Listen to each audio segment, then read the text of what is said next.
What's up, guys? Miss Pass here, back with another live stream, and today I have two special guests. First off is my current guild leader, hopefully for a while, unless they have some conspiracy in the background to kick me out because I don't participate in territory wars. Wait, I do defense. I play some. You told me to.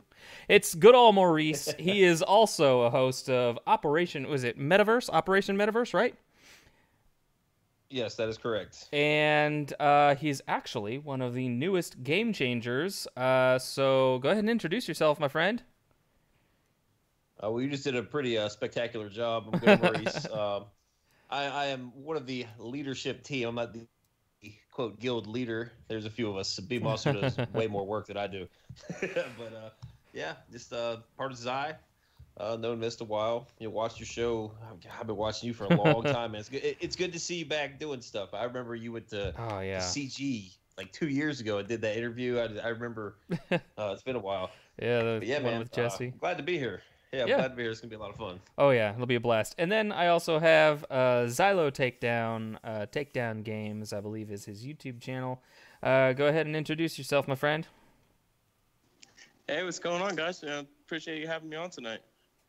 Yeah, absolutely, absolutely. I know that we've done a little bit of talking, a lot of talking actually on Discord about what's going on in the game, everything else.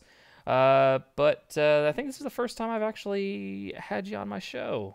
It's obviously hasn't been going on that long, but it's good to finally get you on and talk shop and see what's going on. So Yeah, I'm really pumped, man. awesome. This week we didn't really have any real big updates pushed to the games, so it's kind of a slow news week, I guess you could say. But for all of you who are football fans, it is Thursday Night Football, week one of the regular season. If you're not American, you probably don't understand the enthusiasm and the just excitement that kind of surrounds the National Football League. In America, it's kind of I guess you could say it's an American thing. It's very American, honestly. But yeah, so it is the Philadelphia Eagles and the Atlanta Falcons. Actually, good old Maurice and I are in the same fantasy league.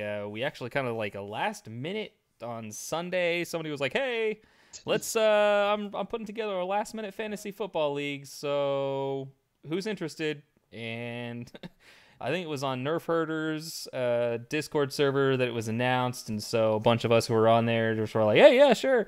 So that draft was literally the next day, like 24 hours later, and so this season's gonna be pretty fun. Some fantasy football with a bunch of Star Wars nerds. I think is actually the name of the. That team is terrible. I actually feel pretty good. Yes. I feel pretty good about my league. But we can talk about that a little bit later. One of the first things I think we want to talk about is the neutral tag. I've got my own thoughts, but let's start with you, Maurice. What do you make of this new faction tag that's floating around the game right now? Well, the developers have been pretty adamant in the past that Revan isn't a thing. So I see this neutral tag as yeah. I mean, maybe it's a trick. Hopefully Maybe. it is. Yeah. But I see this neutral tag and I think like real boring. Like Ugnaugh's gonna get a new tag, or like maybe Visas Mars. I don't know. Right. Like I could see I don't Visas. know. So, Zylo, what do you think? Yeah, I mean, for me, it screams Revan, and then like the standalone characters like Wampa, your isolated characters basically that don't belong in a light or dark side tag, in my opinion. Yeah. So I am kind of in the. I'm shipping the Revan vote. I don't know. You want to jump on the Last Jedi there lingo, but I am. I could see this as a move towards Revan. Does it mean that Revan is right around the corner? In my opinion, no. I don't think so. I don't think it necessarily means Revan is like coming next month, but I think it definitely sets the stage, which is good. I also think that you'll probably see a lot of characters, like you mentioned Ugnaught. I could definitely see Ugnaught showing up as a neutral character. I mean, if you guys watched Rebels, you know that Hondo had a little Ugnaught pal that he ran around with, and that was kind of comical. And then you also have, I mean, the Ugnaughts are nothing new. They're not a new anything, and they didn't really have any particular alignment. Yes, they worked in the factories for the Separatists making droids, but they also helped out the Galactic Republic. They were kind of a very neutral faction in the Star Wars universe. You also have creatures like Wampa, and if they add any more creatures to the game, could potentially get a neutral faction tag. And honestly, I would love to see Wampa get a neutral faction tag. That would be awesome, especially if they allow neutral characters to be used in light and dark side territory battles. Oh yeah, I would love to use the Wampa in some light side territory battles. That gives me just one more really high DPS character to just throw in there and just throw it on auto. Any other characters you guys can think of that they could introduce to the game with this neutral faction tag? I mean, it's kind of hard to tell right now. Just really depending on the direction of what they plan on releasing. And like you said, Wampa. I would love to use Wampa anywhere in the game. So if you're using that kind of an aspect, I mean, maybe like the lower faction, like the Tuscans, that's neutral, right? I mean, they weren't like light or dark side. I mean, the Geonosians even. I mean, like they were separatists, but there's not a lot of big factions that scream neutral right now in the game, in my opinion. Yeah, that's true. The Geonosians could have been, but for me, making the Geonosians light side or really neutral kind of goes counter to not just the events of Attack of the Clones, Episode 2, but also the Clone Wars, and then also leading up to Rogue One, where the Geonosians actually helped build the Death Star. So yeah, and then they also had that caveat on Rebels too. They had like the 2 or 3 episodes leading up through the Queen and everything, I believe it was, or was that just the Clone Wars for the Queen? There was the Revan. Yeah, that was in the Clone Wars, and then there was another episode of Rebels where the crew of the Phoenix met up with Saw Gerrera actually on Geonosis. So, they've showed up a few times in the animated series, which is always interesting. I love the cartoons, but yeah. The Vader comics too. Yes. Vader comics had Vader slaying the Geonosian Queen. That was a pretty graphic comic too, and any new information on Vader in between 3 and 4 is always interesting too. So yeah. I love the Vader comics. I only have one of the series of the Vader comics, but I definitely need to pick up the other ones because those things are an awesome read. I've read excerpts and parts of it. YouTube. Yeah, I know. Actually, I think it's a Star Wars Theory, I think is the name of the channel. He does a lot of Vader comics on his channel, and they're always fun to watch. I love the way he narrates the comics. It's really cool. Palpatine and Vader, yeah. Yeah, he's always awesome. So neutral tag could be Revan, probably just setting the stage, because I think if they were going to release Revan without a neutral tag, that he would have to have a light and a dark side tag. Like, you just can't have Revan in the game without both. At least not in my opinion. So my cat's over there chasing flies. I just saw something interesting. Oh, holy moly. Julio Jones just got a really long pass. At any rate, yeah. What's up? Nothing. It was totally worthless information. Basically, when I was loading up your screen, there's apparently a new Hulu show where Sean Penn and Harold from Harold and Kumar are astronauts. What? Oh my god. That's the least believable thing I've ever seen, so I'm not going to watch that show. Yeah, I'll pass on that as well. So next on the kind of agenda for the night is let's see, what do we got? The meta. So I know that Houndstooth, when I reviewed it, looked super stupendous. Like, it looked crazy good, borderline OP, like it was going to infest everybody's ship arena. Have you guys seen Houndstooth really showing up in your ship arena? Do you really do a whole lot?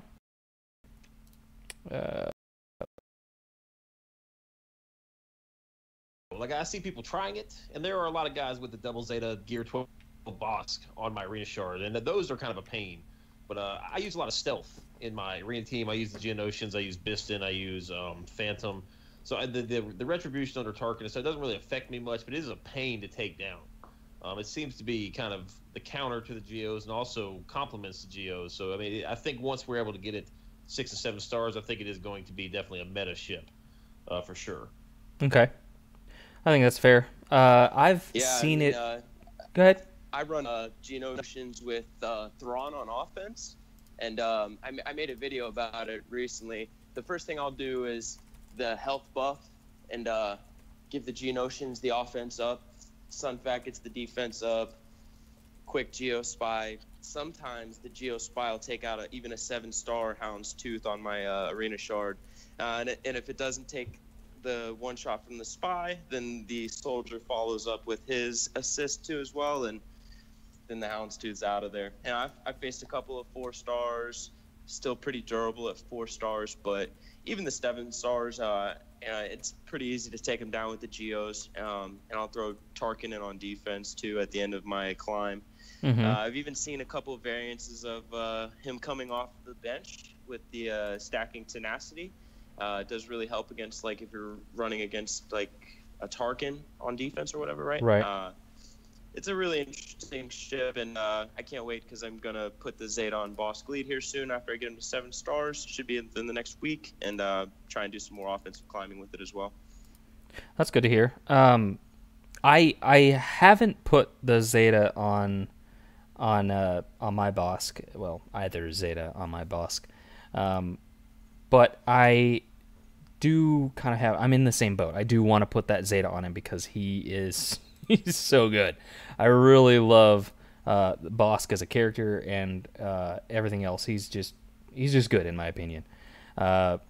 However, the Houndstooth at 3 stars, yeah, you can kind of make it arena viable, but you kind of really just need more stars on the ship itself.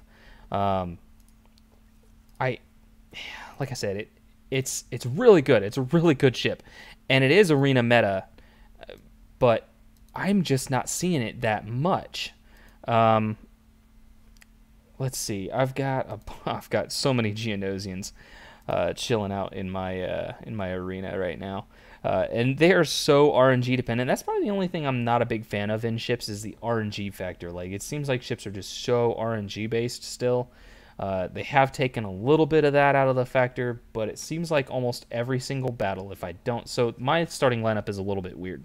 For anybody who is curious, I am running Geonosian Soldier, Vader, and the Silencer. And see right there, if the TIE Fighter gets that first target lock off, usually it doesn't cause too much of an issue, because then Vader uses his ability that strips turn meter and the buffs from my Geonosian Soldier. That's fine. But this is what sucks, is when my I think I just lost both Xylo and... Oh boy. Give me a few seconds, guys. Let me get these guys back in.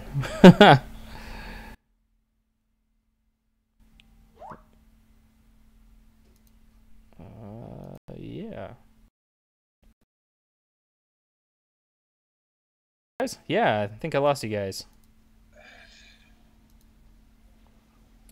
Can everybody still hear me on the stream? Is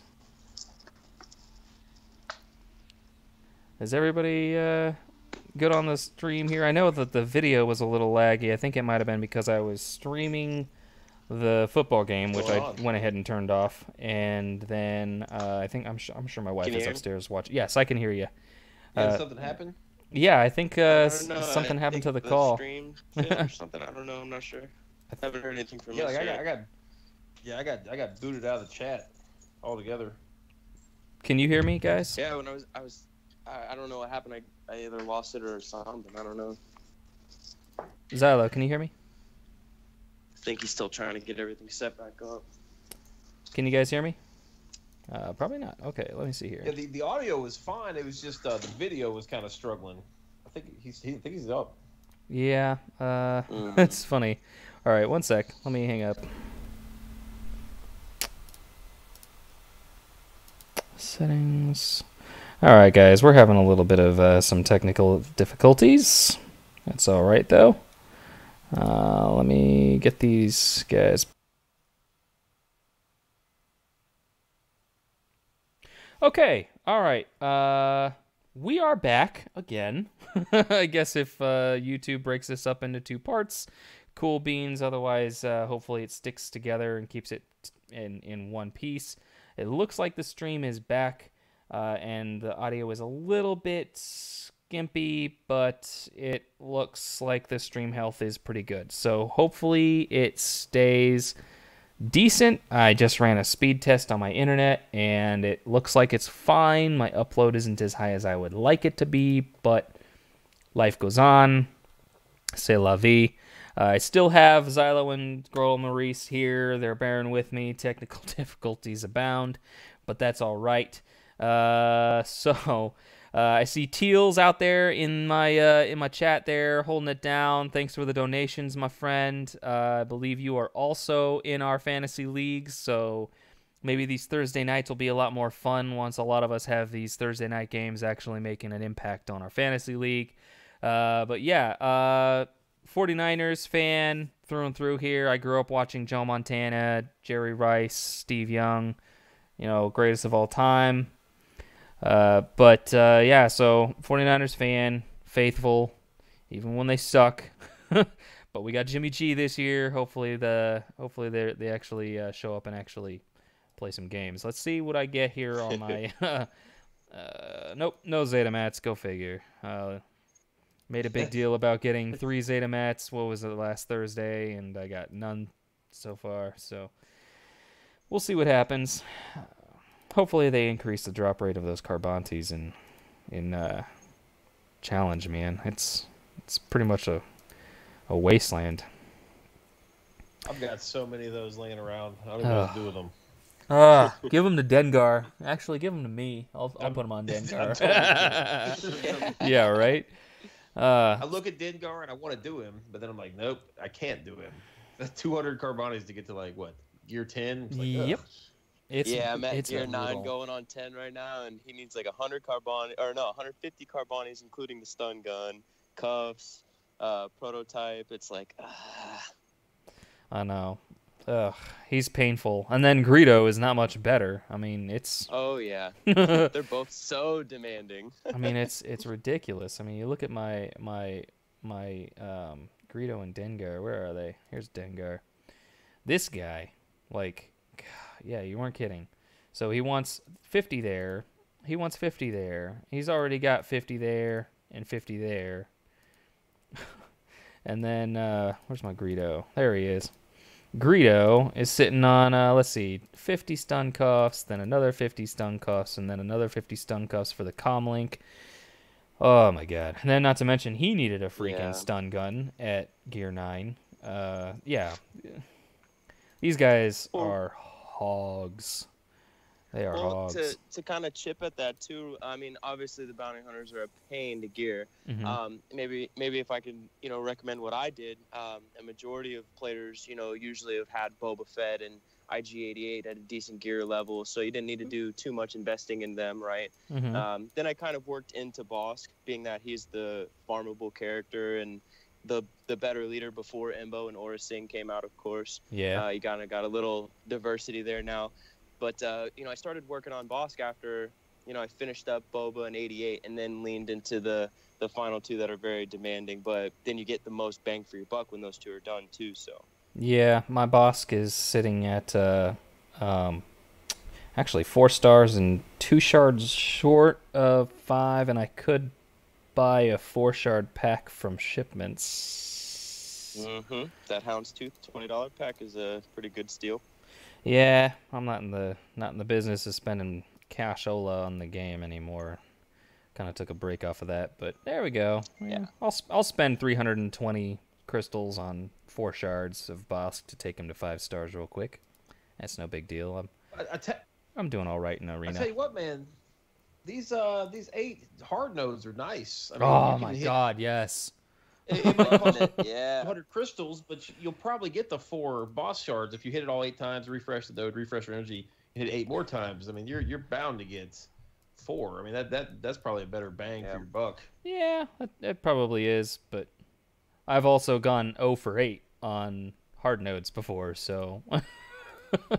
That's the worst, especially if you refresh it for more hits, you just get blanked 0 for 8 and like all blue, not even a piece of purple. Mm-hmm. Yeah, I've what done that. hard nodes are you guys grinding? Oh, Jesus. The chip ones. Yeah, so hard nodes. Let's talk about that real quick. I am obviously hitting Enfys Nest, so she is getting a lot of hard node love from me. There we go, 2 for 6 on that. Let's refresh. I only do 1 refresh on ships because I'm also farming. There we go. I got another shard from there, so I'm up to 39 of 85 on Nest. I am farming Lando Calrissian, young Lando Calrissian from ships as well. Thankfully, his ship node is not a 20 energy. Otherwise, I would probably end up having to burn 2 refreshes a day. So I'm hitting Lando. I think I have 1 more, so I'll get that last 2 energy to hit his last node. And I'm also farming Range Trooper. Range Trooper is a 12 energy node, thank God, so that's only 96 energy. Who else am I farming? I'm farming Kira from Cantina, and then I'll hit L337. I'm farming Vesus right now from her hard node, which I'm going to have to burn a refresh here. Let's see. And probably another refresh to finish her off. Yep. And who else? I know I'm hitting a couple other hard nodes. Bosk, obviously. Young Lando, I'm kind of farming. I'm actually trying to finish off Kit Fisto out of guild shipments first. I know it sounds ridiculous, but I'm just trying to finish off those OG characters from like when the game launched. That's one of the reasons I was farming Tuscan's buddy. Finished him to 7. So I actually, so Master Kylo in the chat just asked, why don't you go for top 3 in my fleet payouts? I actually go for first because I don't have anybody in my fleet arena shard who competes with my payout. So I'm the only one at my payout. So 9 times out of 10, as long as I have time before my payout to hit the payout, I usually try and hit first. Today, usually on Thursdays, I don't spend a whole lot of time playing. So I don't usually fight for first place on Thursdays. I did try and at least get into the top 20 because those Zeta mats are pretty much the only thing I'm farming out of fleet shipments. So any extra fleet currency I can get, obviously I'm going to go for it.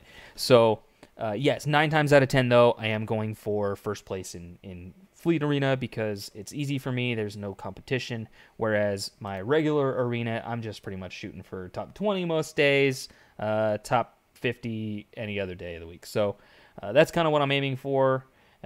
Now, since we're talking about arenas, let's talk about the meta.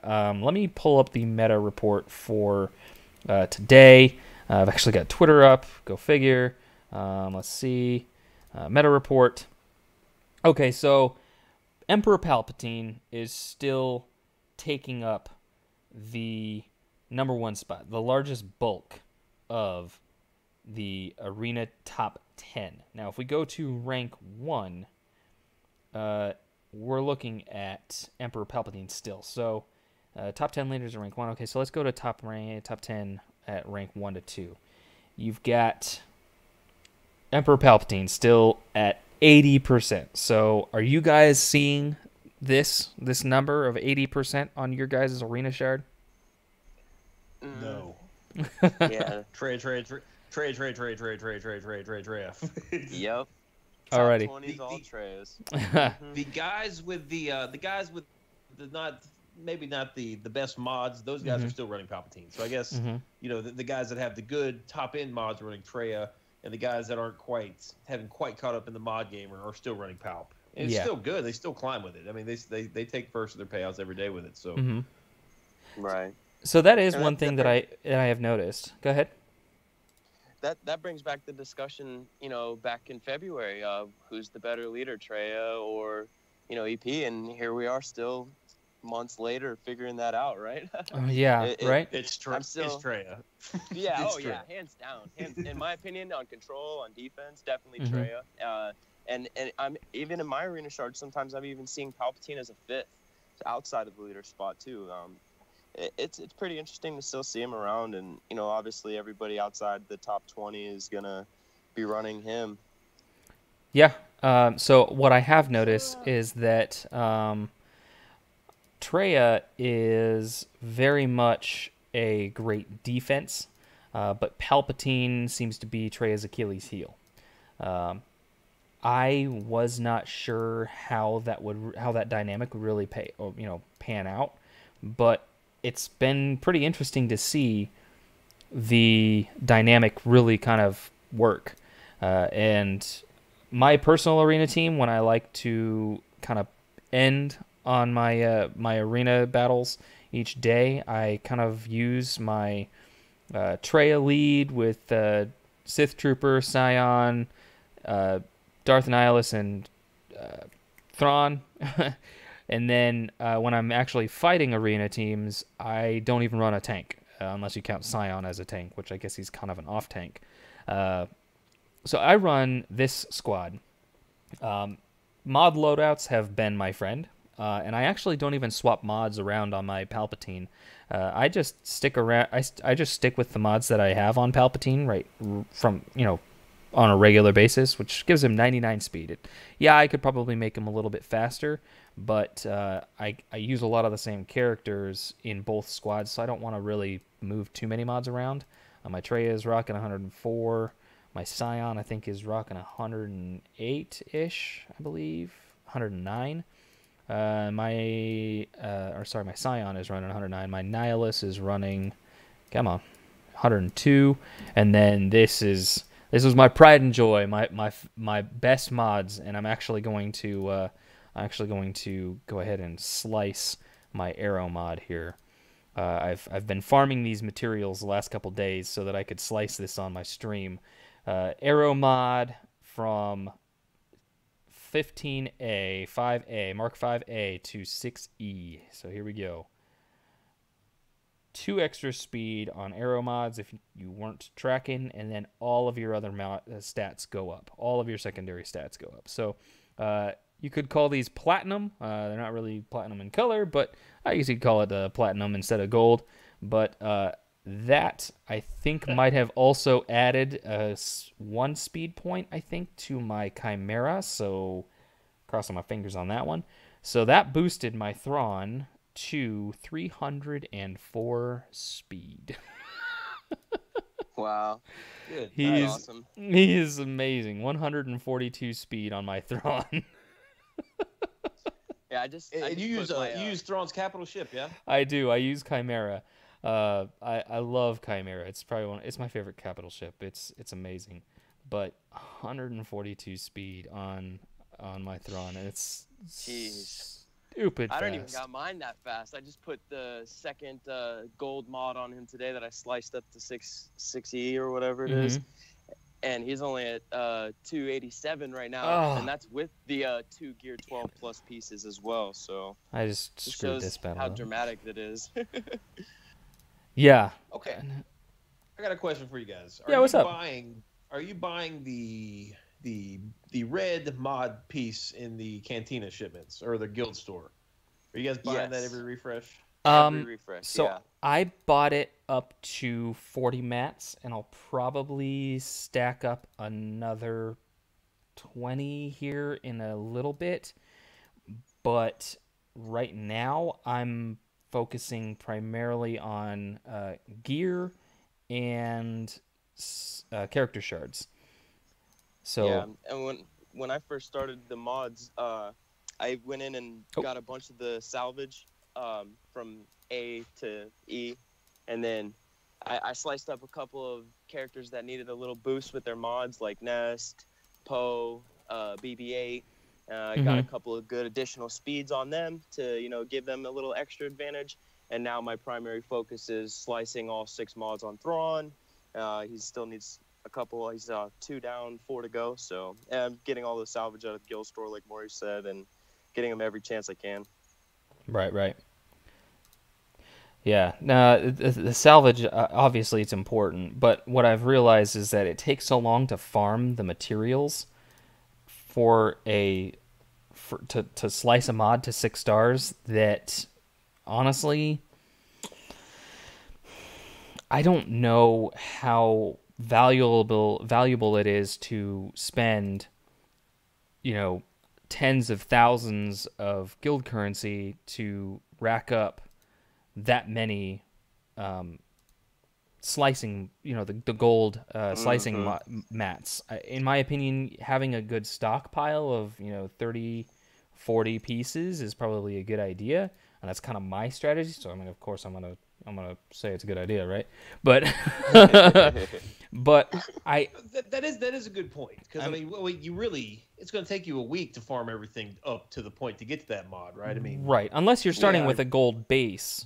But the fact, I mean, it took me 2 days of using my 350 shard or 50 crystal refreshes to get man, and I can't believe I had the freaking I forgot to move the thing on my stream. Man, total noob move there. Jeez, I'm an idiot. But jeez. Thanks, Master Kylo, for fixing me, fixing my stream. Maybe I ought to work on trying to weasel that in there underneath my actual. I don't know. I'm just an idiot. I'll just chalk it up to that. I'm an idiot. But yeah. So yeah. I mean, doing 3 refreshes a day on mod materials. It took me 2 days to farm the 50 of each other salvage that you need to slice a mod to 6E. So, it Mm. if for everybody who obviously couldn't see my mods and everything while I was uh, leaving internet browsers up over on top of my gameplay. So I sliced Grand Admiral Thrawn's arrow mod to 6E. It's a 32 speed with 75 offense, 4% crit, which I think is awesome, with flat protection of 2280. It's an amazing mod in my opinion. It's probably one of my favorite mods, which is why I sliced it. The other mods that I have on Thrawn are 2 that I sliced to 6, or sorry, not 6, but Mark 5A, and actually got a good speed jump on them. My Circle mod got a jump of 6 speed to 25 speed, and my Cross mod got a jump of 5 speed to 20 speed. So with all of the bonuses that I've gotten from slicing all of Thrawn's mods, he's up to 304 speed, which is absolutely bonkers. I've put all of the gear that I can on my Thrawn. He has all his Zetas. He's the only character on my roster who is 100% maxed out. Scion is getting close. I still have one more piece of Gear 12 Plus to put on Scion. If it's not clear, I love Sith and Dark Side characters. I mean, you can just see how many of my Dark Side characters have gotten a lot of love from me. But yeah, it's mods 2.0, 1 week after the fact. I'm loving it. What about you guys? Yeah, same. Yes. I think it's a great feature. Yeah. I was a little concerned that it might be a little bit too pay to play, but I don't think so. I mean, you guys? No, I don't think so. I think a lot of people's initial reactions Mm-hmm. are kind of based on their personal experiences with the first few mods they've sliced up. So Mm-hmm. like if I've sliced 10 mods and I don't hit speed at all, I'm gonna hate this update. But on the other Right, hand, right, right. if I get speed every time, Yeah. I'm like, this update's awesome. But I think everyone should hold their judgment because remember they did announce that they're putting these salvage pieces into the raid boxes in T6 and 7, right? So Mm-hmm. I think it's best to hold judgment until the update is like fully complete. Everything's Right. ready to go. I love it. My mods are my favorite part of this game. I'm in the vast majority of players. I'm in this little small minority. I love mods, and this is This is right up my alley. I love it. I just finding the perfect mods, making the loadouts. You can make your fastest speed set, Oh, move yeah. all over the place. Mm-hmm. It's great. I love it. Yeah. It is. doesn't It is apply to great. me. It doesn't apply to me much because I have lots of stuff in Cantina already. But Mm-hmm. newer players, can now do mods and Cantina Mm-hmm. characters. There's no more Yes. what do I do this week? You don't have to Yes. 3 days Yeah. characters, 3 mods. You can just do them both every day. Mm-hmm. So So, With Cantina nice. too, in a sense, like if you're an end game point and Mhm. you've finished all your stores and you're stuffing your shard shop with resources, right? So now, like, say if you finished up Kira in L3, I finished L3 today, thank goodness. You can just start hitting that crew node, man. Hit that crew node all the time. It's gonna give you all those ally points for your weekly store, and then it's a bunch of shard shop currency, man. I'm telling you, that's gonna be your best benefit is finishing Cantina and then making that your new resource for the shard shop, and then that kind of makes up for spending on the salvage pieces in the guild store if you've already finished that store as well. So that's a good tip, man. I didn't even think about doing that. I'm definitely going to do that once I finish L3. I've been trying to rave it on the launch streams for the last week now since salvage started, and it's just another benefit for the community. I mean, I love that note when it was released first because I'm obviously kind of biased with the first order, but I really love that note and the ship, and every time I hit it, I get a ship shard or I get a unmasked shard. So it's a great benefit to the end game as well. Yeah, I've been avoiding refreshing my Cantina. 100 crystals. That's 100 crystals I can burn on other stuff. But I mean, well, there's your fleet energy refresh right there. Just one of those, and then you still have an extra 200 crystals to do with whatever you please, really. Yeah. I'm struggling with adjusting. I embarrassingly missed my 600s today because I'm just, I can't nag you. I can't nag you anymore. Oh man. I'm struggling with it. Just it's because there's so much like you're on the left side farming mods, and then you go over to your Enfys Nest node and your Lando node, and then you're going back to your hard nodes, and you're like, which ones am I gonna do real quick?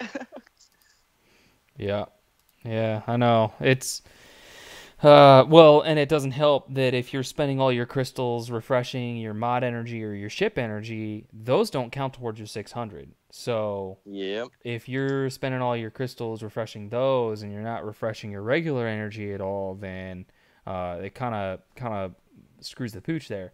But when it comes to farming, though, jumping back on that topic, if you'll notice, all the stuff I'm farming is either Cantina, ship, or dark side hard nodes. I don't have anybody I'm farming on light side. Still don't have Tico or Haldo, so those aren't options. What's your light side solution there, bud? I got you, no problem. So Scion's node and Kylo Ren's command shuttle. Hit 3 of those at the end of the day, claim your rewards, and then you get some more shard shop currency. That's true, and it has that the Mark 7 shield generator, which is pretty much used by everybody, except for the Mark 4 keypad, which I've got 1,200 salvage of, almost 1,300. But what I've actually been doing to beat the 3 light side battles each day is, since I'm gearing up my bounty hunters, I just usually go and find, especially Mark the stun cuffs. I just go hit the 7D normal because it's light side, stun cuffs, and it gets me my 3 battles each day. So that's my solution. Is I farm gear with my light side battles. Maurice, what's your solution there, bud? I hit Rose Tico exactly 3 times a day, every day, and that's the only light side battles I do. Everything else No more. Yeah. I'm bossed. So that's what 120, or excuse me, with 8. That's 160 energy. Oh, shoot. Refresh it, then 160 energy again on Bosk, and then whatever I have left, I try to pick apart Vandor Chewy. Try to get him to at least 5-star just in case. Mm-hmm. And then if I have anything left over, I really should be doing Range Trooper because he's awesome. But I'm just slowly finishing Holdo because she's still not done. She's close. I know you hate to hear that, and it hurts your heart. But That's all right. I still don't have Rose or Haldo activated. I got them both. I got them both 7 stars, man. I love both of them. They're both amazing. I'm sure they are, but mind over matter, my friend. Yeah. So I completely forgot that I'm actually farming Vandor, Chewbacca, and Wicket. So that's 2 other dark side hard nodes that I'm farming. So let's see. Dark side hard nodes only. I'm hitting Bosk, Range Trooper, Visas, Wicket, and Vandor Chewbacca. That's 5 freaking characters. Just dark side too. Yeah, it is frustrating. Yeah, so you talked about having those 1200 MK4s. You will not have 1200 MK4 computers if you level up those Han Solo characters. They take them all. Oh no, I know. Yeah, right. I almost ran out the other day. There's my internet setting or speed test results. So anybody who's curious, I have a decent download. It's my upload speed that sucks, and I'm sure my wife is upstairs streaming, so she's probably chewing into my bandwidth a little bit there too. So, do I need new internet? Maybe, but Don't get Comcast. Do not get Comcast. Comcast ain't out in my area. Cox has the monopoly on cable internet out where I'm at. So until they ship out Google Fiber or Verizon, gigabit internet out here, I'm pretty much stuck with pretty much what I've got. So I'm sorry, guys. Quick public. Yeah. Public service there for you, man. Don't finish Wicked at 90 shards. Don't do what I did, man. That when the day comes around for the Wicked event, you get those last 10 shards and get them to 7 stars. That way, it'll knock off that hard node for you. So the problem with that is my Ewoks, right? So you have to be able to beat the Ewok event for that to be a solid game plan. And considering that I only have 2 Ewoks at gear 8, everyone else is lower, that ain't happening. And well, they're not too bad an investment on gear, and they're kind of like the Phoenix with the Thrawn mission. Like, it's not obviously as drastic, but a couple Omegas, gear 8, good to go. And it's just the lineup that you got to. It depends on who you're running. It's like activating Rose and Holdo, man. I can't bring myself to put any more materials into these characters. Not when I got a faction like Bounty Hunters that I could be dumping resources into and really actually getting some bang for my buck there. The investment. I mean, my Bosk is already gear 11. My Boba Fett's gear 11. IG-88 is gear 10. Cad Bane is holy smackaroonies. I've actually got all the gear on him. I just never hit upgrade. So I've got Cad now at gear 11, so kind of he's good, man. I like that rework. I do. I think it's pretty cool. Yeah, I do too. I've actually been pretty satisfied with the way that my Cad Bane has been performing. Unfortunately, he doesn't have any Zetas. His leader ability is kind of garbage. I don't know if I really like the fact that as they've been reworking all these characters, they're giving everybody a stinking leader ability. Like, I understand that you want to give everybody a bounty to go after, but some of them just seem so laughable. Like, they're just comedic. His is unnecessary. It's so. Yeah, like Dengar. I mean, Dengar's actually looks good on paper, but in practice just isn't that good. Um, you know, it's a good defensive leader ability, but how many leader abilities are? I mean, it's just like General Grievous. His leader ability is kind of on a defensive. Focuses on debuffing the enemy squad. When really, in all actuality, it really doesn't matter. Like he should.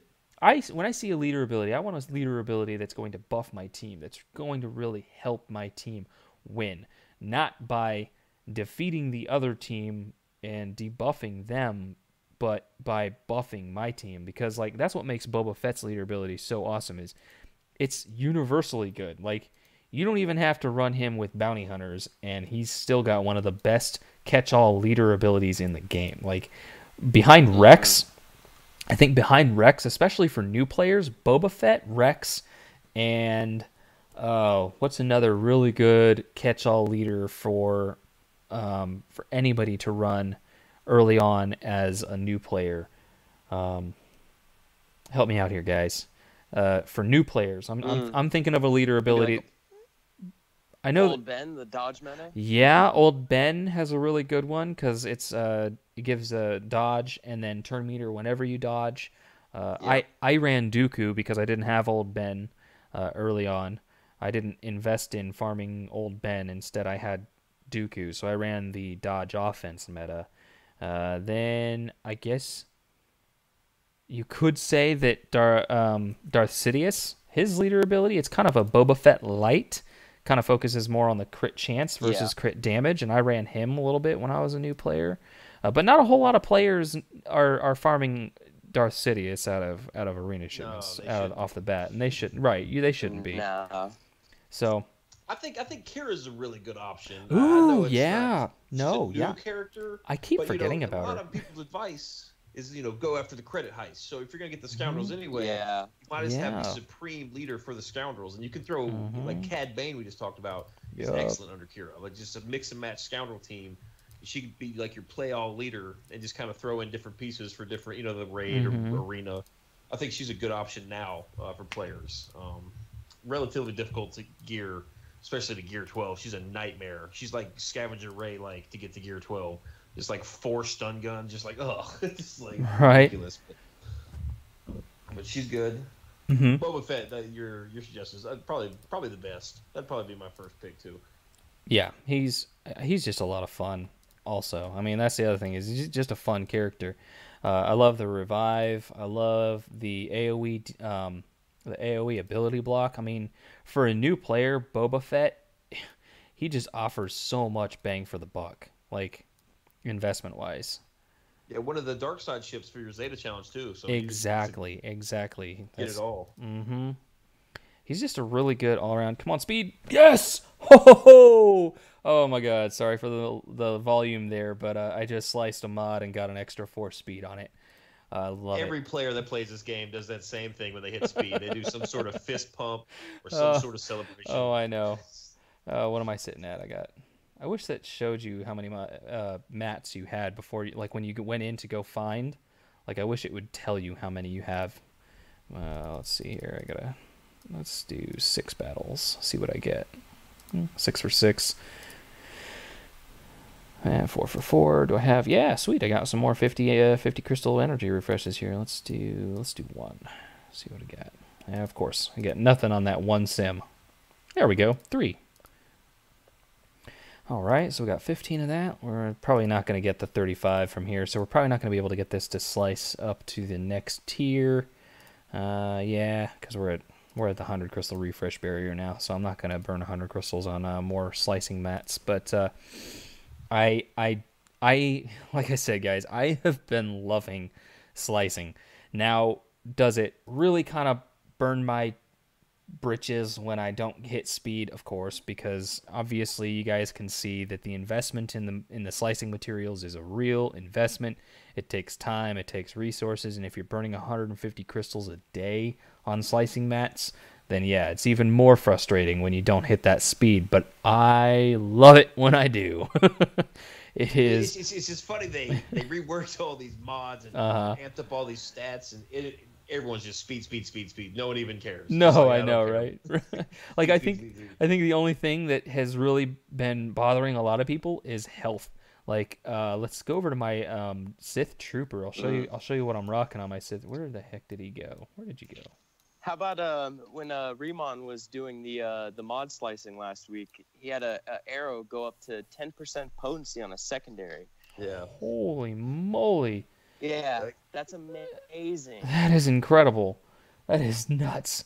But yeah, so like my Sith Trooper, I went with 3 health sets, and I boosted my Sith Trooper up to 38,000 health, which when you're running with under Treya, that gives him a lot of health back.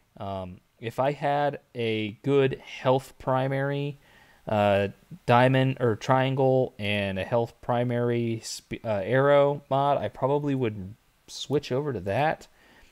But let me see if I do.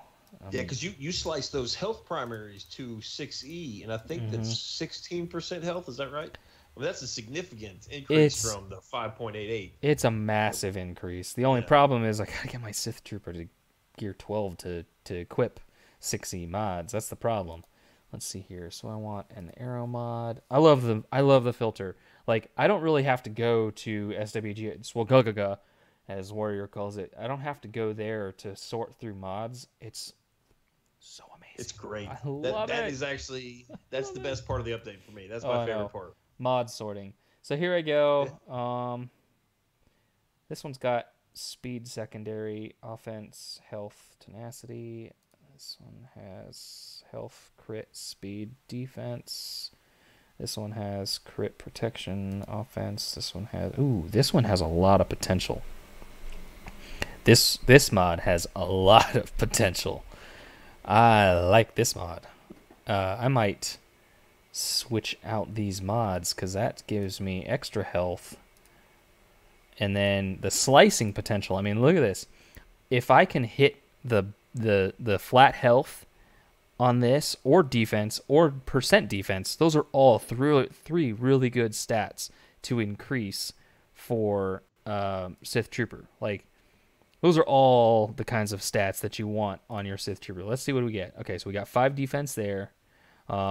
This will be an interesting mod. I think this might be my next slicing adventure is getting this. So let's go to confirm that. That actually boosted his health up to almost 40,000, which is freaking bonkers.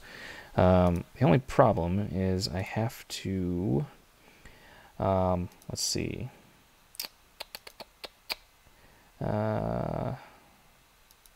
This is interesting watching you do this. I mean, there's just so many ways to play this. Oh, I know, right? So many, like, yes, you want to make your fastest sets. You want to make your nest go, 398 speed. That's a lot of fun, but there's other elements of the game, and I think it's nice and balanced. Speed is still king, but I think definitely slowly catching up.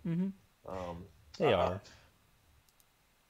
Crit chance is a lot easier to get now. Crit chance is something that we see all these raid videos. You got to have X amount of crit chance to do this, X amount of crit chance to do that. Right. You need 40% extra to counter Treya. And it's a lot easier to get now with not only the set bonuses but also when you slice them up to 6. See, that crit chance goes up pretty significantly. Both times I've sliced a mod, I've gotten, I think it's 5.5 crit chance on one mod now. So that's nice. Yeah. No, I completely agree with you. I think that I think all of this like you said, the aspects, there's so many ways to play it, and with slicing now, you can make those gray mods like I just had. You can make that gray arrow mod that has health primary. I mean, most players, I probably would have sold that mod. I mean, but me being a freaking pack rat, I still had that stupid thing sitting in my inventory somewhere. And granted, it was set on a random character like Royal Guard. But, any other player probably would have sold that mod. But with slicing, it's farming the mats and doing this and doing that. It's more work that you got to do. But I think that the return on the investment, potentially, for some mods, is incredible. It's great. And it kind of forces you to kind of dig deeper into your mod inventory and really find those mods that are like those diamonds in the rough that you can throw on a character like Sith Trooper that, okay, maybe I don't want my Sith Trooper at 198 speed because he's a tank. His whole job is to just sit there and soak up the damage. So I want to make him soak up even more damage. I want to give him max health because under a trail lead, he's going to be getting a boatload of that back. So as a percentage of health, the bigger his health pool, the bigger that heal is.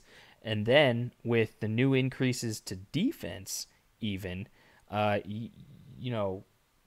maybe a health set isn't the best for a tank like Baze Malbus. Maybe you want to go full defense on Baze because he already has such incredibly high defense that, you throw a defense set on a tank like Baze Malbus and all of a sudden he's borderline unkillable when he's teamed up with Chirrut Imwe. You know what I mean?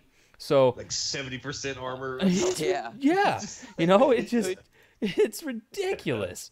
So, I mean, it just brings this whole different aspect to the game. And while you're 100% right in stating that speed is still king, I mean, obviously, a 304 speed Thrawn is like, holy crap. But I love that they're making the stats that used to be like, whatever. Health, meh. Defense, meh. They're good now. And they actually mean something. So, I don't know. I think that Mods 2.0 is definitely growing on me. That is a definite fact.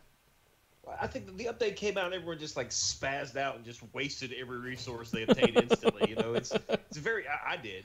Oh yeah. Every time I got a plus sign on mod, I just took it. I was just going nuts, and then like the high and all my salvage ran out with 3 minutes. I spent everything, and that was it. So I mean, it's very long term. It's like everything else. If you can slice one mod a week, that's probably, if you can take one to 6E in a couple of 3 weeks, take one up every week. That's probably keeping on pace with, because you mentioned earlier, it's not really, it doesn't matter how much you pay. You can only buy 2 of those red parts from power modulators, I think they're called, from the whatever they segments. Are. Mm-hmm. That's it. That's all you get. And depending what we get from the raids, Yeah. They're really, like the salvage pieces seem like they drop really well, right? It's just the accumulated amount of 50 each, and then like for me, I've only sliced 2 mods up to 60, and it took what 9 days now. Yeah, it's pretty slow. It took me, like I said, about 2.5 days to get the purple salvage, to get a mod to 6E, and if you're picking up depending on how many raids you're knocking out and everything else, you can probably get let's see, when did Mods 2.0 come out? It came out about a week and a half ago, right? I think it was right around last Wednesday or Thursday. I think we got it. Yeah, last Wednesday night. Yeah. Okay, so that was when they pushed out the modulators to Guild Store, and I picked up. I have 40. I had 40 yesterday, and I've been spending guild currency on other things. So I could have probably had around 50, 55 maybe. Could have maybe, probably about 50, 55 if I had been spending all of my guild currency on just that 6E crafting. But it also took me that long to slice the rest of Thrawn's mods to 5A.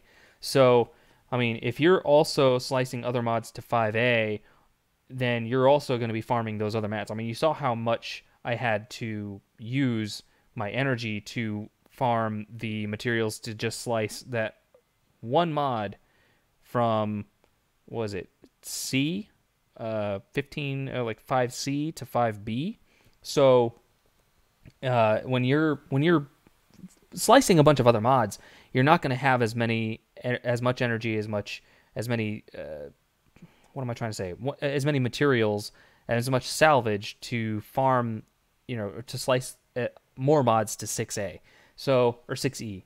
So in some ways, it's it is what it is. I don't think that, unless you're whaling out, you're not going to be slicing a mod to 6A every other day. That's just not going to happen.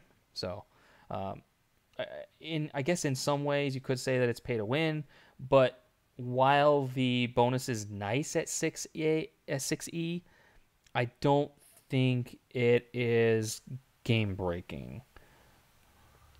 Except for ships. Yeah. So ships is ships. That's true. Oh, I need to finish my arena team, and then I need to put 6E mods on my Geonosian soldier. That's gonna make me throw up. That's gonna be awful. Decking out Geonosian soldier with 6E mods. It's like, oh, it's just gonna make my heart hurt. Yeah. Yeah. Well, I guess. Okay. If I deck out my arena team, and months from now, when I have 6E on all my arena team, I guess I could do a mod loadout and switch it to my pilots for ship payout, right? That would work properly, yes? Yeah, you could do it. You got an hour in between, and then you put them right back on your arena team. Yeah, that's true. It's a valid, valid strategy. Yeah, just have my Sun Fac with 110 secondary speed and just massive amounts of offense for 10 minutes. See, man, I didn't even want to take the bugs up to 11. Now I got to take them to 12. It's like, ugh. Oh, they're awesome. Yeah, I love them at 11. It's just the caveat, like you said, it's arena, and you need the top end pieces in arena. So it's just another investment you're gonna have to make long term. Yeah, that's true. My Geonosians, I did. Oh man, it was almost painful, but I did gear up my Geonosians to gear 11. I haven't put a whole lot of extra gear on them at 11, but they are gear 11. So I am kind of investing in them so that I can potentially use them in territory wars on defense, because they are stupid good with a Tarkin lead. They're just so good. Yeah, they're just amazing, man. They hit like trucks, and Sun Fac is so beefy, and his taunting mechanic is just the way to keep your survivability going for your rest of your crew members. It's a great concept with just those three ever since Ships 2.0 came out, man. So I can confirm that my Chimera got an extra. Let's see. So my Chimera is at 155. I just checked one of my ship arena opponents. He does not have any 6E mods on his Thrawn, and his is at 153. So by slicing one single mod to 6E, I added 2 speed to my Chimera. So that 2 speed should be enough to give me a slight edge against enemy Chimera that do not have any 6E mods on their Thrawn in my ship arena. So that should make my climb to 1 even easier now. So while 6E mods are probably not going to happen a lot for a lot of people, they are worth it. I can tell you that right now. That's 2 speed that I did not have on my Chimera before. So let's see what we can get for this other ship challenge. Nope, nothing. No Zetas today. That's another thing too, is like everybody is so worried about slicing their arena team all the way through, right? In today's meta, it's like you just need to really get your Thrawn or your Nest up to par to where everyone else is going. So, just focus mainly on your fastest character / the engine for the team, right? And then everything else will kind of trickle effect into, especially with the new Gear 12 Plus pieces. Like you said earlier, putting one of those pieces on Scion, Nihilus makes a huge difference. And it's not an extra 6E set, but long term you can come back to that and focus on stretching your roster out for speed. Yeah. Territory wars, it's the end game stuff now. So that is very true. One other thing that you want to remember with your 6E mods is that they can only be equipped on Gear 12 characters. So yeah, they didn't really what's the word? They didn't really communicate that with us, as opposed to Gear 12 Plus and everything else that was in between. That and the communication with the weekly store that we had no idea was coming. So it was just, there was so much information these last 2 weeks. They even found a hard time to communicate all this perfectly. So and in the long run, it seems like everybody's accepting it all and taking it in really well. I'll tell you what, I played when mods were released the first time. I will happily accept maybe forgetting to mention that you need Gear 12 characters over how they were released initially. This. Oh yeah. Apart from that, this went really smooth. It went really well. People are upset about the update, but the update itself, it was polished. I guess I haven't seen too many. There was a small list of bugs on the forum, but none of them really seemed to be just game shattering. Just minor bugs. They fixed them. I don't know. I don't think that's that big of a deal. If you don't have Gear 12 characters, you probably need to be farming mods and not the salvage anyway. Yeah, I wish they would have went with a concept. You know how they did the extra drops for the salvage the 5 days before the update, right? I kind of wish they would have went with a route that here's a package for everybody. Everybody at 85 is getting this package for the new mods. And you start off with X amount of salvage pieces all the way from top to bottom, and then at that point be able to distribute it through your roster as you'd please, right? I mean, when Ships 2.0 came out, I sat on all the Omegas and reinforcement mats for almost a month until I felt comfortable enough putting them in. Yeah, man. I wasted them all. Yeah, those resources are so rare, and now it's not only giving me first in arena if I wanted to, but I'm also working on the luxury of putting more Omegas on the rest of my ships. So yeah, in the end game, it would have been nicer to get all these salvage pieces in advance, as opposed to, okay, RNG is going to give you what you get, and then you'll see what you roll. I wish it would have kind of transpired like it did with Ships 2.0 and getting the pieces to start with, and then kind of putting the pieces together would have transpired even better for the whole community, in my opinion. Yeah. I kind of feel the same way, because especially those first couple days of the bonus drops of slicing materials on hard nodes, I saw a lot of people just getting nothing. Like, just I was constantly. People. I'm sure you guys were too. I actually had pretty good drop rates most days. I mean, believe it or not, I had very few times where I would burn the full 5 sims on a hard node and not come up with at least one piece of salvage. So I was getting...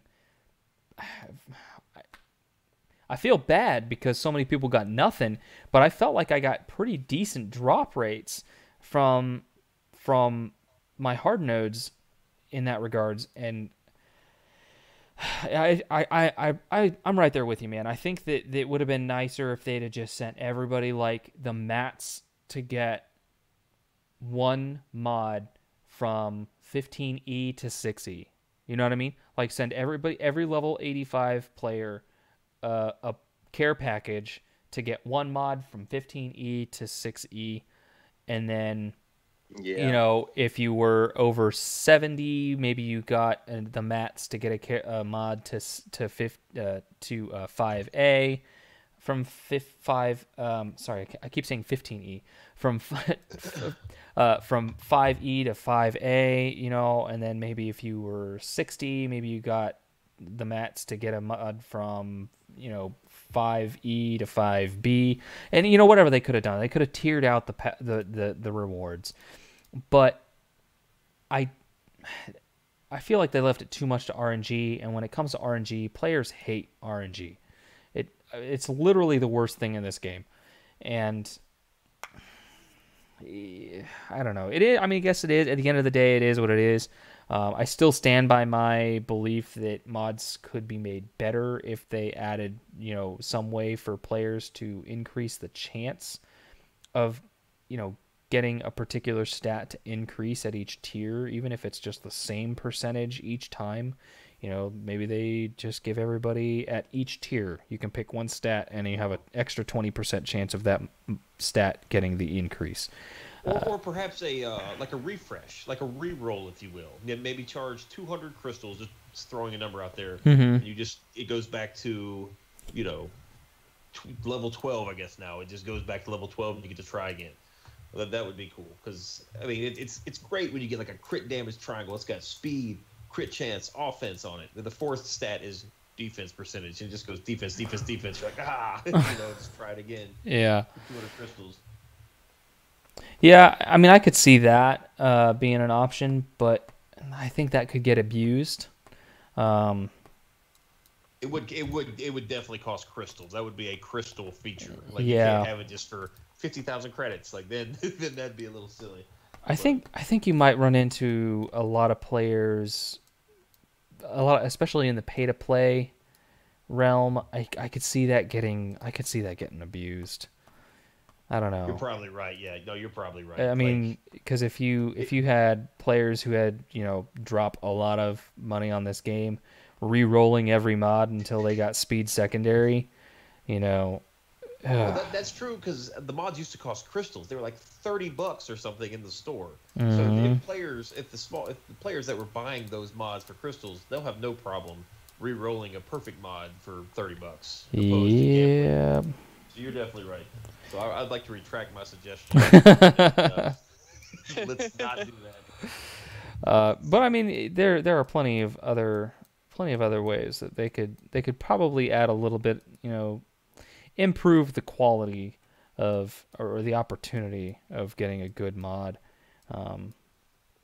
I do think that it could be useful in the sense that, like I said, it takes a lot of time, it takes a lot of resources to farm a mod and get a mod up to especially 6E, and to only, I mean, even on the voyage to 5A, there's a lot of questions, a lot of RNG, that if RNG doesn't fall your way, that you just kind of end up, you spend all those resources and then it ends up possibly not even being a mod that you want to take to 6E if it didn't, slice the way you wanted it to. So I could see, maybe some opportunities for them to increase the quality of life there. If you don't like scrolling over to Bronziums, do what I do. Set your Tusken Raider to favorite so that you can go straight into the Bronzium packs. That's my trick. Oh, dude, that's a fantastic That's awesome, idea. yeah. Yeah, so set your Tusken Raider to favorite. You can literally just go in, find shards, and the Bronzium pack is the fourth thing over. He only has two nodes and the Galactic War, so it's literally right there. So if you are looking for a quick way to get to your Bronzium cards so you can get that free one, since not many people, I'm sure, are spending actual Bronzium or actual ally points on Bronziums when you can get Omegas. And I have noticed that you get almost 50,000 ally points a day, or a week. Sorry, almost 50,000 ally points a week. So hopefully I'll be back up to 50,000 ally points. I think I burned my last 50 on I think it was Monday or Tuesday. So hopefully by Monday, Tuesday next week, or sooner, I'll be back up to 50,000 ally points. So while all of us probably, I know I burned all of my ally points when Smithy D made that video about getting using the auto clicker. I burned all my ally points right before weekly shipments came out. So I kind of found myself sitting on like 60,000 ally points when it came out. So I was able to buy one thing of Omega materials, but then I had to farm up the extra like 30 or 40,000 ally points in order to get this week's shipment of Omega mats. So hopefully I'll be back up to 50 during the next weekly shipment. Oh, you'll be there. Yeah. If you're doing at least like 200 crystal refreshes of energy anywhere in the game, right? Just doing that every day, you're gonna get the 50. Because for someone like me as an end game player, I was opening up bronze packs every day. I was spending all those currencies. Obviously, as you can tell from the show so far, I love the shard shop. So I couldn't stop. I mean, like it's worth the investment too. And at the end of the day, you're going to get that back. And I'm already at almost 10K now, and the store's going to refresh in a few hours. So you'll get it every week. Yeah, I don't think it should be a problem for most players. And I'm right there with you. Shard Store is amazing. I think the only downside now is that I'm using those ally points on Omega Mats instead of Bronzium packs, which means... Oh, yeah. They're Definitely. flirting. They're flirting with the ally points. So it's 50k crystals for an Omega. Maybe 3 months from now, it's 200k for a Zeta. They might be slowly, Ooh, slowly testing things and kind of slipping I like little that. ways That to sounds spend them. great. That'd be a That's great true. idea, That's man. true. That's true. Because we do need that spot where we need another accessible spot for Zetas. Because it takes at least 2 weeks to get a full Zeta for me. I don't know about you guys.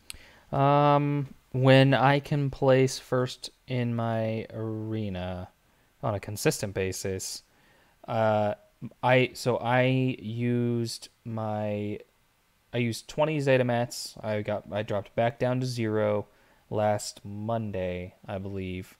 Not this last Monday, but a week ago last Monday, to give Treya her leader Zeta.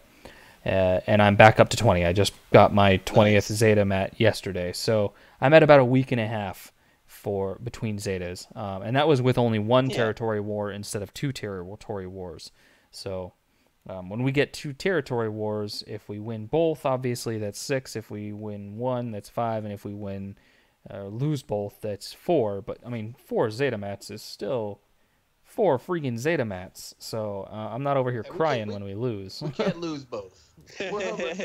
We're going about 1-1. We're getting there. Yeah, but I mean, We're getting better. we're also in a pretty high end bracket, and I think participation is our biggest enemy when it comes to territory wars. But hey, I'm not going to air our dirty laundry.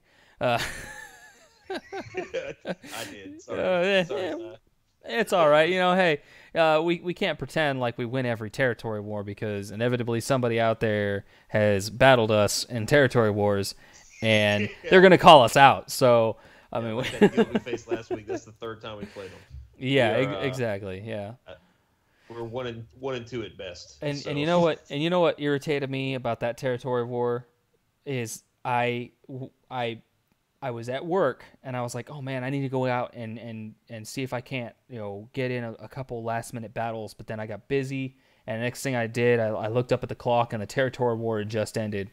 And I went out there, and there was a ship territory that was sitting on 1 battle left. And I deliberately left my Thrawn and all of my main ships. I only put 1 fleet out on defense, and I put an endurance fleet out because they're pretty good on defense.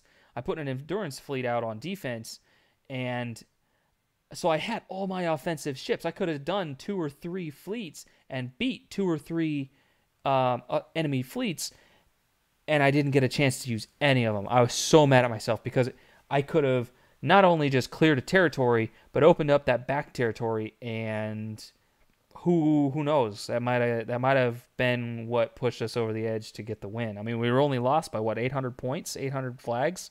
Yeah, But at the same was time, disappointing. Going back to participation, if we would have had a little more participation on the front end, we could have gotten the ships way earlier. That's it's just true. like being That's a global guild, it's difficult. Oh, it is. A lot It of is. territory battles opens, and the guys in Switzerland and stuff are like getting ready for bed. Like they're just can't expect. Like we got a couple guys in Australia. We can't expect them to wake up at 3:00 in the morning and take out a couple Treya teams and go back to sleep. That's a little that's a little unrealistic to have. Yeah. Man. Yeah, I mean we've got our struggles, but all in all, it is what it is. Territory Wars is it's more fun now than it was when I first started, and that really doesn't have much to do with the fact that I do mostly defense, because I'm figuring out the offense. I'm not a big arena guy, obviously. If you haven't figured that out from my stream, I mean, for crying out loud, last stream I had to be taught how to beat a freaking Treya team with an 8. So I don't focus a whole lot on.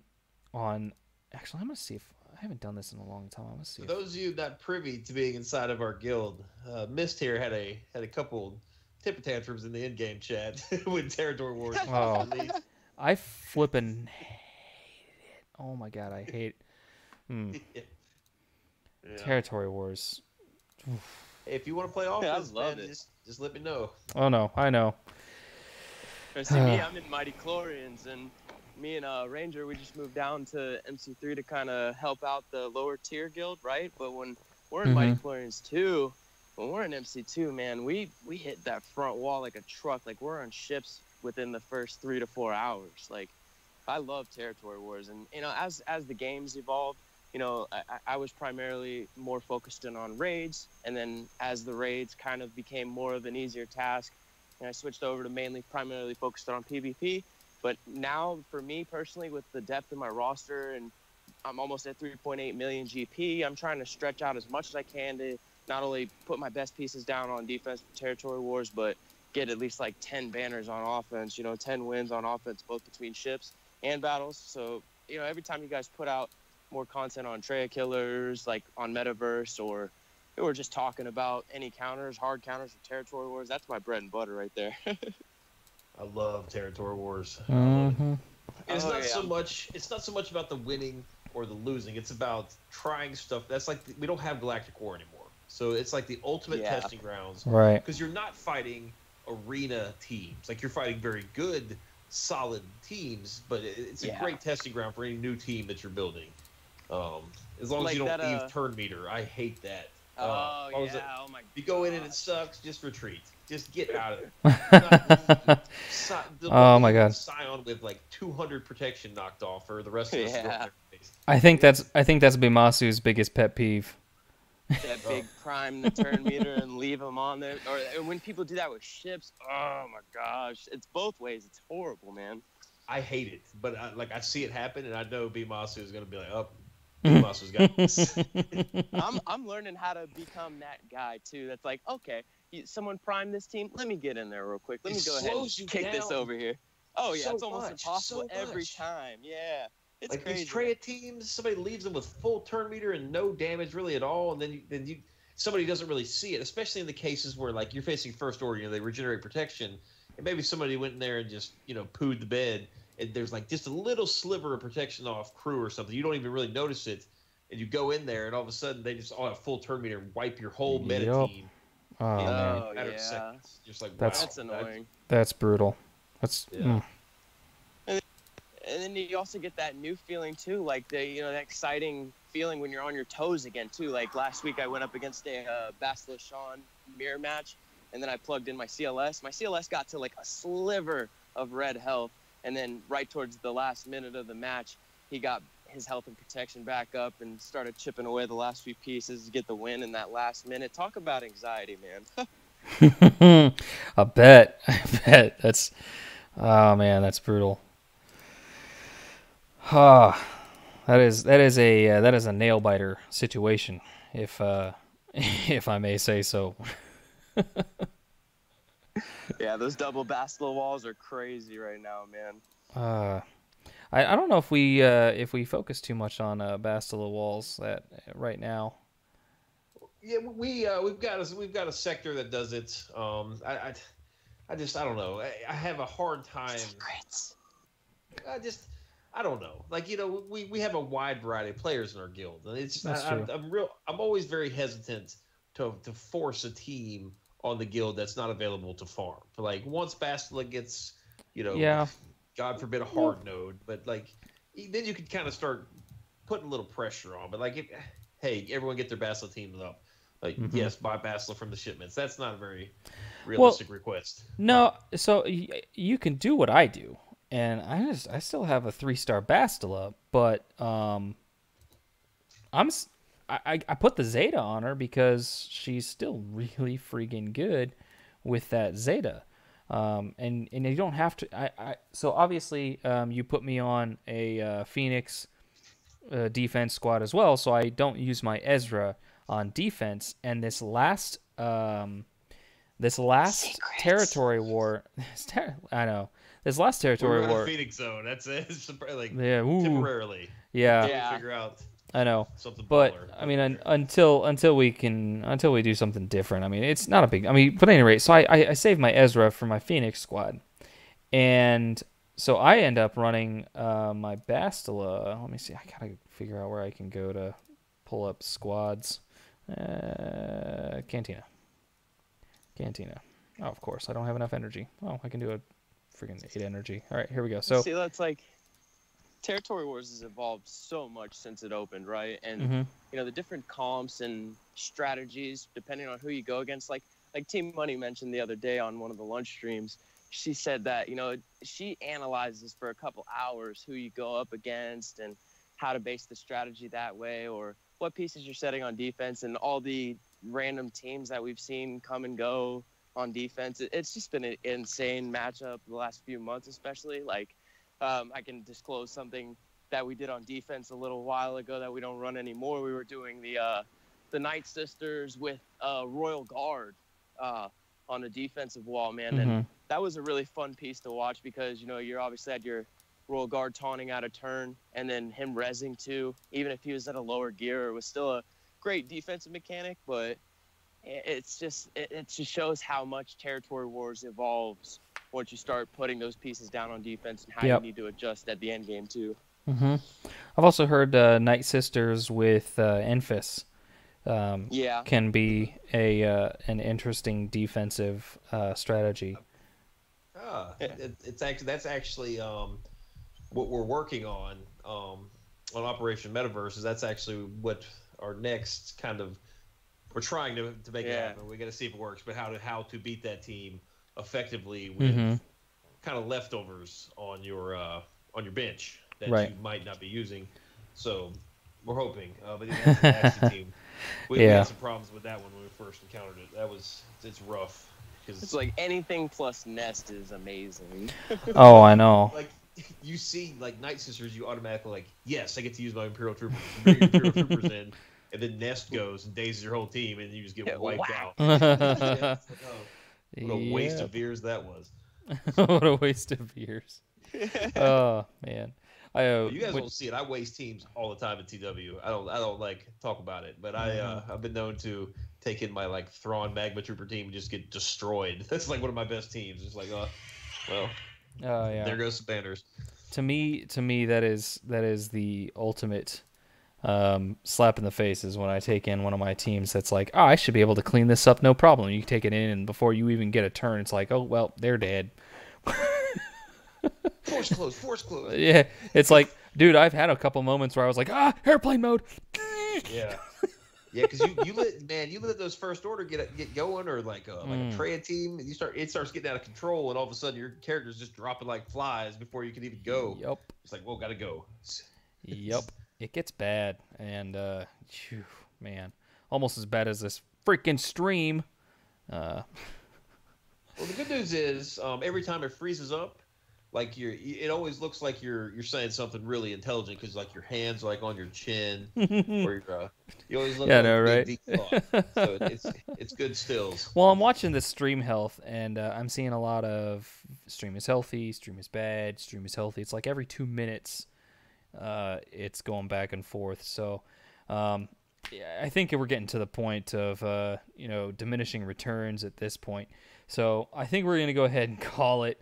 I don't want to give away too many secrets on our Territory Wars in case anybody's actually watching. But, yeah, right. Yeah, we got to shut up. Mm-hmm. Yeah, I mean, it's not like it's really going to change a whole lot, but, all 17 people who are still watching this stream are sitting here taking notes, right? At any rate, with that said, as always, guys, appreciate everything that you, the viewers, subscribers, the faithful fans who have made this a joy for me to do every Thursday night. Big thanks to all of you. And Xylo, thank